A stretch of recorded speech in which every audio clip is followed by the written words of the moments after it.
Bibi Netanyahu é indiciado em 3 casos.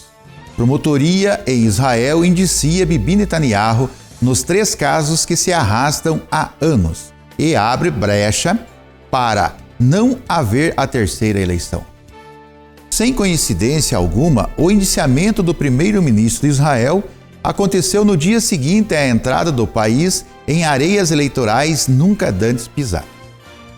Apenas os cargos de primeiro-ministro e presidente têm imunidade em Israel. Quando Moshe Katsav, também do Likud, foi indiciado na presidência, ele renunciou após poucos dias. Quando Ehud Olmert, do Kadima, foi indiciado ainda como primeiro-ministro, Netanyahu afirmou que as acusações contra ele eram incompatíveis com o cargo. Uma provável renúncia de Netanyahu abre a porta para a desejável união nacional entre azul e branco e o Likud. Com 63 cadeiras, a maioria do Knesset tem outros partidos.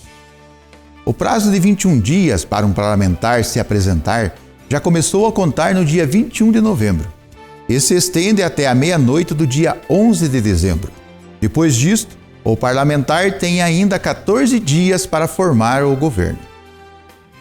A pressão para a renúncia de Netanyahu, já com 11 meses de extensão de mandato de 4 anos, virá absolutamente de todos os lados, inclusive de seu próprio partido. Entretanto, Bibi Netanyahu acumula ministérios e os ministros não têm imunidade.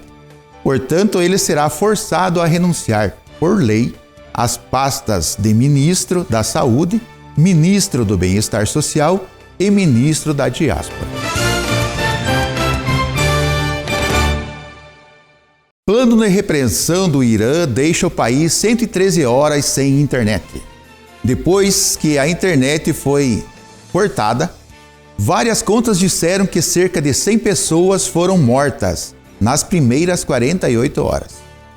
O primeiro dia dos protestos no Irã pegou o país de surpresa.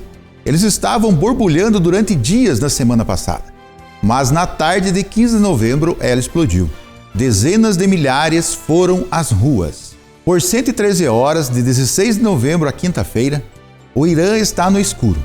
A NetBlocks, que rastreia a conectividade com a internet, mostra que um pequeno retorno à conectividade havia começado no Irã. Alguns usuários dizem que conseguiram obter acesso à rede. Algum acesso foi restaurado para 8%. Não estava claro se a restauração aumentaria. Os protestos começaram pacificamente, mas havia uma enorme fonte de raiva contra o regime.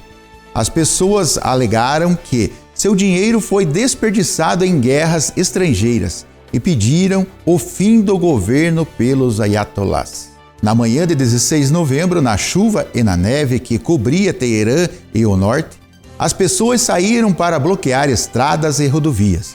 Bancos foram queimados, postos de gasolina atacados. As pessoas estavam revoltadas com o aumento dos preços dos combustíveis, mas também com muito mais.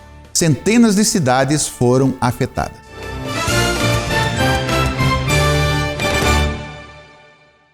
Israel receberá em janeiro o maior evento sobre antissemitismo do mundo.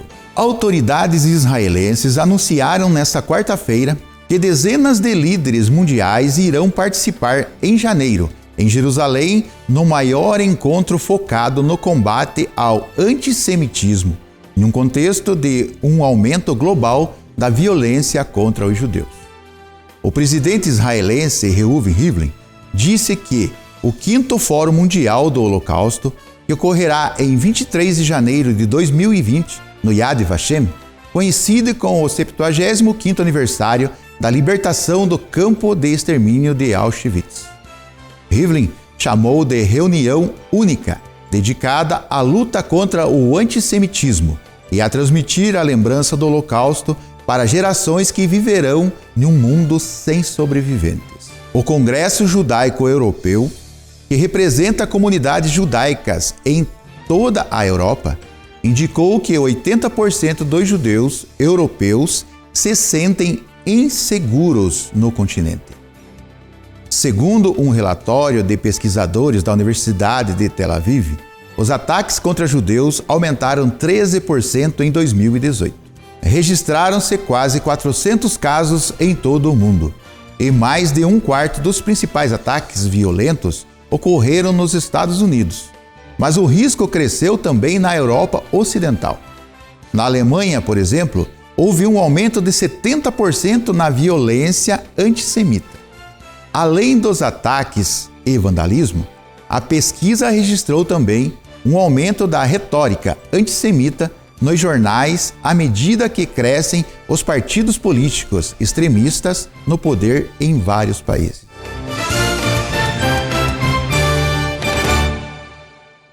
Tel Aviv lança programa de ônibus no Shabat, nesta sexta-feira, 22 de novembro. A rede de transporte conectará determinadas cidades da área de Tel Aviv no fim de semana, oferecendo opções de transporte para mais de 4 milhões de habitantes da cidade e seus arredores. Cidades adicionais estão planejadas para serem incluídas nos próximos anos.